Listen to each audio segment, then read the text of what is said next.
asked you whether Tom Homan accepted $50,000, as was heard on an audio tape recorded by the FBI in September 2024, and you did not answer the question. Thank you for your time this morning. No, George, I said that I don't. Up next, we'll be right back. Oh boy. Finally. Maybe that's how I should start the video. Finally. People in the press, people in the mainstream media, the elites of journalism are starting to treat. Maybe it was a fluke. Maybe we'll see what you think. But if so, if this is kind of a shift, an alteration of behavior, an altering of behavior, I'm here for it. Yesterday on George Stephanopoulos' show, he is pressing J.D. Vance on the Tom Homan bribe. The moment where Tom Homan allegedly accepted a $50,000 payment in order to follow through on a promise to steer government contracts in certain businesses' way. And apparently it's on video. The FBI was doing this investigation back in 2024. After people were like, hey, Tom Homan's running around making a bunch of promises, asking for bribes. So they set it up. They set up a sting. They offered the money. They gave him the money. It was in a kava bag. It's on tape. And now that this news is public, you don't see anything from the mushmouth dildo with ears, Tom Homan. We don't see him out there on the White House grounds giving press conferences. We don't see him doing interviews because he's too toxic right now. That should tell you everything you need to know. But in this moment, I'm going to play the end of it first, and then I'll go back and I'll retrace our steps and show you what led to this moment. George Stephanopoulos is being berated by J.D. Vance. You've been talking to the Vice President of the United States for 5 minutes, and you're doing just attacking, while talking about himself in the third person like a weirdo. And George Stephanopoulos puts an end to this. He says, well, no, this is not what I'm doing. You didn't answer the question. All I did was ask this, and you refused to answer. And it's in that moment that he just cuts away. J.D. Vance tries to return some remark, and they cut his mic and went to commercial. This is how you deal with these people. This should be a lesson for Kristen Welker. This should be a lesson for Margaret Brennan. This should be a lesson for every one of these hosts, that this is how you behave. You don't cede power to fascists. Watch this moment.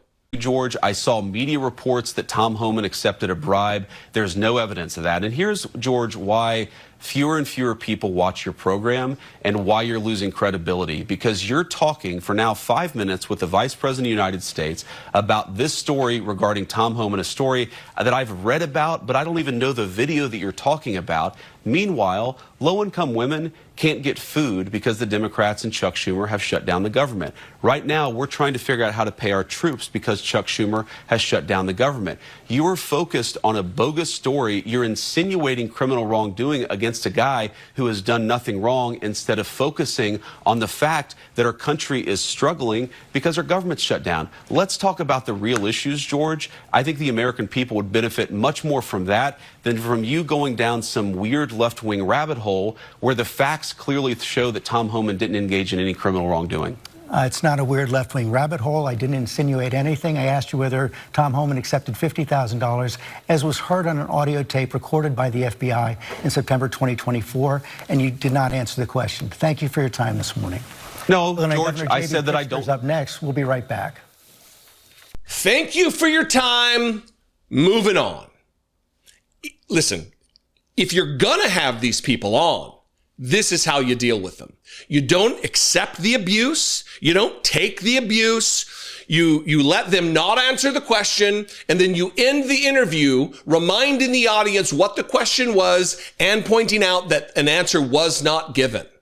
That's how you do it. And then you end it. You don't give them an opportunity to tell more lies. You don't give an opportunity to a fascist to spread more fascist ideas.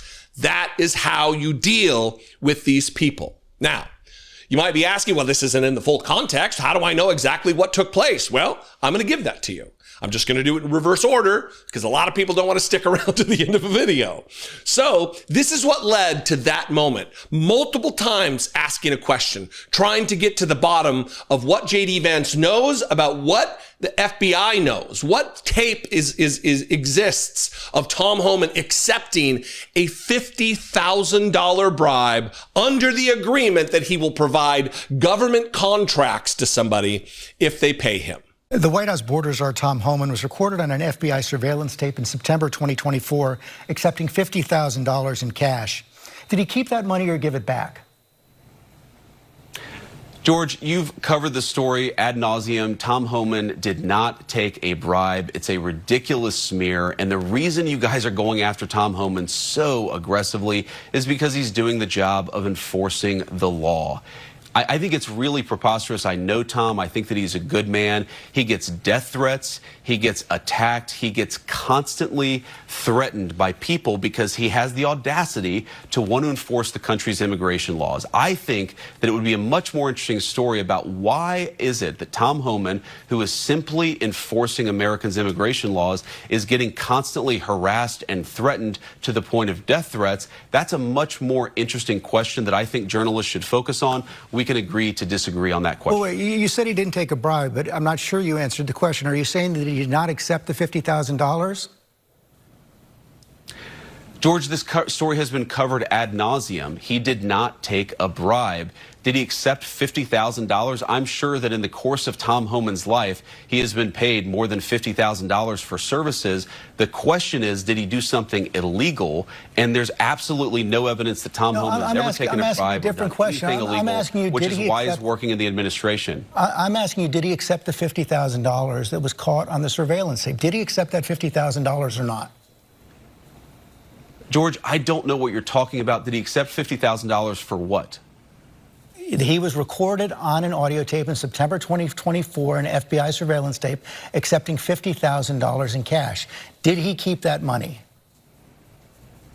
Accepting $50,000 for doing what, George? I'm not even sure I understand the question. Is it illegal to take a payment for doing services? The FBI has not prosecuted him. I've never seen any evidence that he's engaged in criminal wrongdoing. Nobody has accused Tom of violating a crime, even the far-left media like yourself. So I'm actually not sure what the precise question is.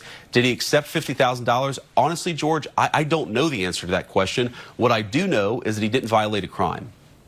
So you don't, what was caught on the tape, you're saying right now you don't know whether or not he kept that money?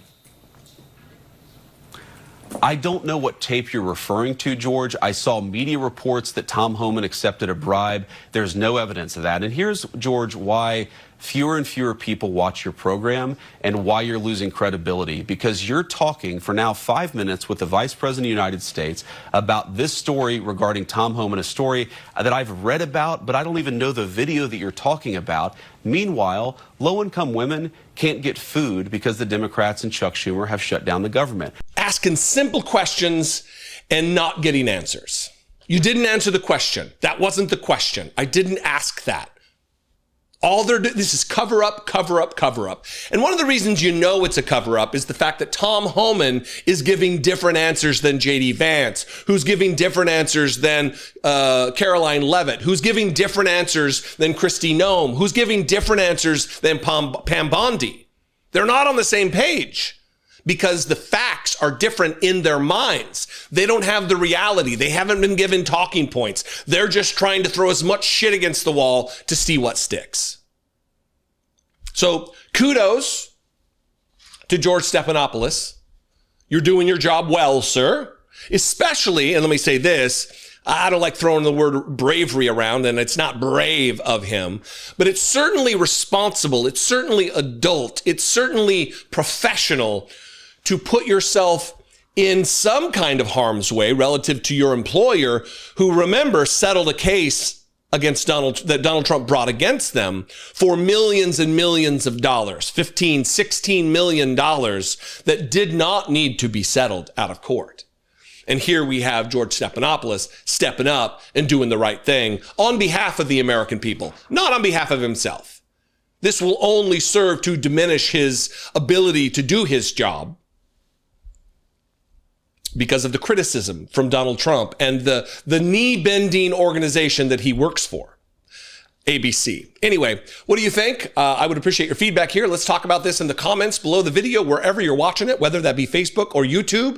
If you're on Facebook, make sure you're liking and following the page, Dollemore Daily. And if you're on YouTube, or both, actually both would be great, subscribe on YouTube. It is free to do so. I would appreciate it very much. You can call, leave me a voicemail, 714-576-4054. And of course, as always, you can email me daily@dollemore.com. I love and appreciate you very much, and I will see you next time. Until then, be genuine and take care of one another.